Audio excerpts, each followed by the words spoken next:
Le stress avant ton entretien d'embauche, c'est terminé. À la fin de cette vidéo, tu auras le luxe de te rendre à ton entretien d'embauche en slip.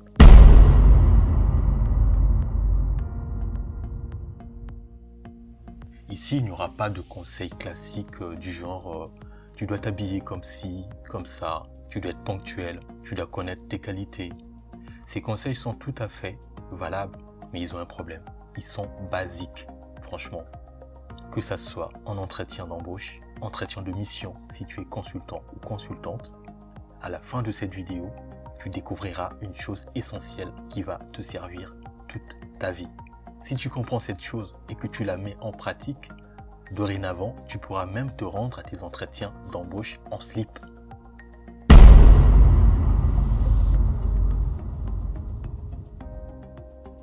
Ne va plus jamais à ton entretien d'embauche avec la posture d'un salarié ou d'une salariée qui va quémander un poste. Plus jamais. Dorénavant, lorsque tu te rends à un entretien d'embauche, adopte la posture d'un entrepreneur. Je vais t'expliquer comment. Un entrepreneur possède souvent des produits qui répondent à des besoins clients. Ces produits permettent notamment de résoudre des frustrations. Si tu es par exemple consultant ou consultante en informatique, tes compétences sont tes produits. Si tu es caissière, tes compétences sont tes produits que tu vends à l'entreprise cible. Très important à savoir. Tes compétences, qui sont tes produits, vont permettre à ton entreprise de résoudre ses problèmes.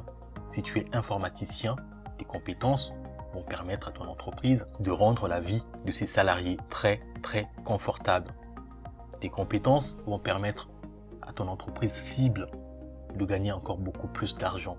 Si tu es caissière ou caissier, après il y a d'autres métiers. À partir d'aujourd'hui, tes compétences sont tes produits que tu vends. Ok? Si tu comprends ça aujourd'hui, tu as tout compris. C'est très important. Et dès que tu comprends ça, tu comprends également qu'il s'agit d'une relation gagnant-gagnant. Tu ne vas pas là pour commander un poste. Même si tu as du mal à trouver un poste, ne va jamais comme ça. Ça se voit en fait quand quelqu'un va commander un poste. On ne te prendra pas en fait.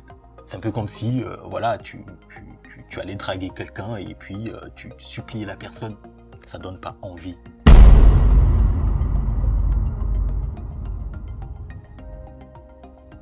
Maintenant, voici la suite. Lorsque tu es convoqué pour un entretien d'embauche, cela veut dire tout simplement que la personne à qui tu as affaire a déjà envie de travailler avec toi. C'est pour cela qu'elle te convoque. Elle pense que tes compétences, c'est-à-dire tes produits, vont permettre de résoudre ses frustrations. Mais elle veut juste être rassurée. Et pour la rassurer, ne lui dis pas des choses bateaux du genre « je suis ponctuel, je suis perfectionniste », blablabla, blablabla. Non.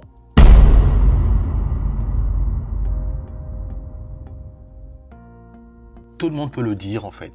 Du coup, ça ne sert à rien. Cette personne veut être convaincue qu'elle est en train de faire une bonne affaire, qu'elle va en avoir pour son argent. Prends 3 secondes, mets-toi dans la peau d'un recruteur. Tu verras. Le marché est inondé de candidatures et les profils sont quasiment identiques. Et tu dois sortir du lot. Et pour sortir du lot, ne parle pas pour ne rien dire. Sinon, tu seras comme tous les autres. Et tu ne vas pas marquer le recruteur. Et pour rassurer le recruteur, tu dois lui montrer 3 choses essentielles. La première chose, tu dois lui montrer que tu as très bien compris ses besoins. Tu as très bien compris ses problèmes. Tu as très bien compris ses inquiétudes, ses craintes.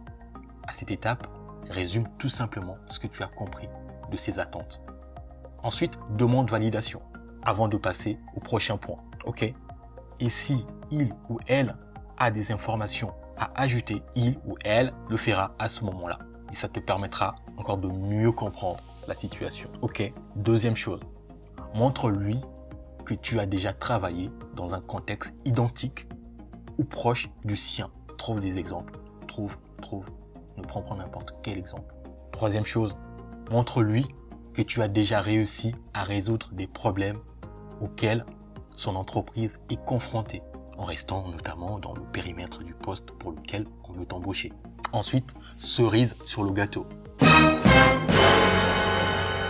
Si tu as déjà travaillé pour un concurrent, n'hésite pas à en parler. Il y aura ce que j'appelle transfert de crédit de confiance. Je vais t'expliquer. Peut-être tu sais déjà de quoi je parle, mais je vais quand même expliquer pour des gens qui ne sont pas au courant. Par exemple, si tu as déjà travaillé pour la banque BNP et que tu es en entretien avec la banque Populaire, par transfert de crédit de confiance, le recruteur va se dire si tu as déjà travaillé avec la BNP, alors tu dois être compétent ou compétente. Et c'est un gain de temps énorme. Et c'est comme cela que tu vas sortir du lot. C'est tout pour aujourd'hui. Si tu es débutant ou débutante et que tu n'as pas d'expérience à exposer pendant l'entretien de recrutement, dis-le moi en commentaire pour que je prépare une vidéo spécifique à ce sujet parce que c'est un cas qui est très particulier. Je te souhaite le meilleur. Moi, c'est Hugues. Je suis ingénieur et consultant à Paris depuis 2007. Tu peux lire mon parcours dans le descriptif de cette petite chaîne YouTube. J'exerce toujours comme consultant et chef de projet data.